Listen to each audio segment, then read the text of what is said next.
შუახევის მუნიციპალიტეტის სოფელ ბუთურაულის მოსახლეობა მოსაუდგნელ საფრთხეებზე საუბრობს.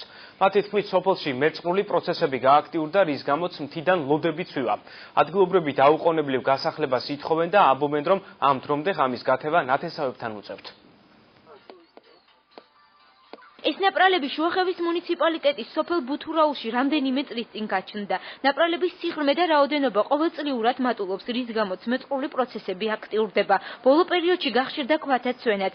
ადგილობრივები საფრთხეებზე საუბრობენ და გასახლებას ითხოვენ. მოსახლეობის განცხადებით, სოფლის მკვიდრი 120 ოჯახიდან ნახევარი საშიშ ზონაში ცხოვრობს, თუმცა გასახლების პირველ ნაკადში მხოლოდ 4 მოხვდა. ამობრძანდეს კიდევ მთავრობის აპარატიდან წარმომადგენელი და კიდევ თვითონ გადაწყვიტოს, რომ ვის ეკუთვნის ნამდვილად დახმარება. თურმე ვინაიდან მიღებული მაქვს დახმარება, ეს ქვა და ეს მეწყერი ჩემ ეზოში აღარ ჩამოივლის.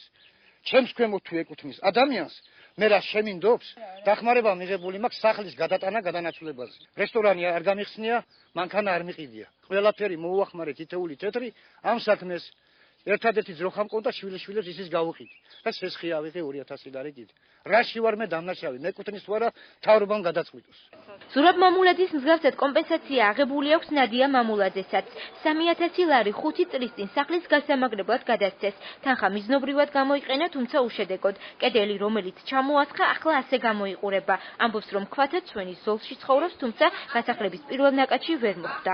ახლა წამოვიდა ზევიდან ქვევი, საშიშ მდგომარეობაში ვართ, მაგრამ ახლა სახლიც მენგრევა.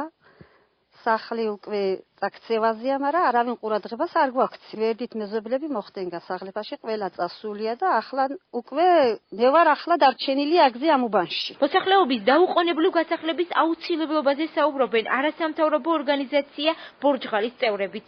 კარგი იქნება, რომ შეიქმნას დროებითი კომისია, რომელიც შეისწავლის ამ მოსახლეობას და რომელიც არის დასაკმაყოფილებელი, უნდა დაკმაყოფილდეს, ანუ გადასახდეს სხვა ადგილას, ან მოხდეს შიდა მიგრაცია, სხვა რეგიონში განსახლება. მუნიციპალიტეტის გამგეობაში აცხადებენ, რომ გეოლოგებმა შესწავლილი 29 ოჯახიდან გასახლების რეკომენდაცია 21-ზე გასცეს. პირველ ეტაპზე მათგან მხოლოდ 4 შეირჩა. მათ მუნიციპალიტეტში ბინები შესთავაზეს. მეწყრულ ზონაში მცხოვრები 17 ოჯახი კი ფინანსურ დახმარებას რამდენიმე თვეში მიიღებს. 21 კაციდან 4 საცხოვრებელი ფართზე, დანარჩენი ფინანსურ დახმარებაზე უნდა გავიდეს. და რახან სამმა ოჯახმა უარი განაცხადა საცხოვრებელი ფართის გამოყოფაზე, ალბათ ვიმსჯელებს შესაბამისი კომისია ჩვენთან, რომელიც არის შექმნილი, თუ რის თაობაზე აღძრათ შუამდგომლობა ზემდგომ ინსტანციაში. ქალბატონ ნადიასთან შემოვიდა ინფორმაცია, რომ მის შვილს გააჩნია ალტერნატიული საცხოვრებელი ფართი.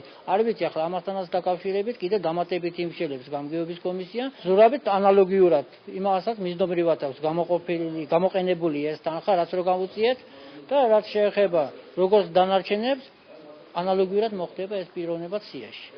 ადგილობრივი მოსახლეობა ამბობს, რომ სანამ მათ ხელისუფლება უსაფრთხო ადგილას გადაიყვანს, თავს ახლობლებს აფარებენ.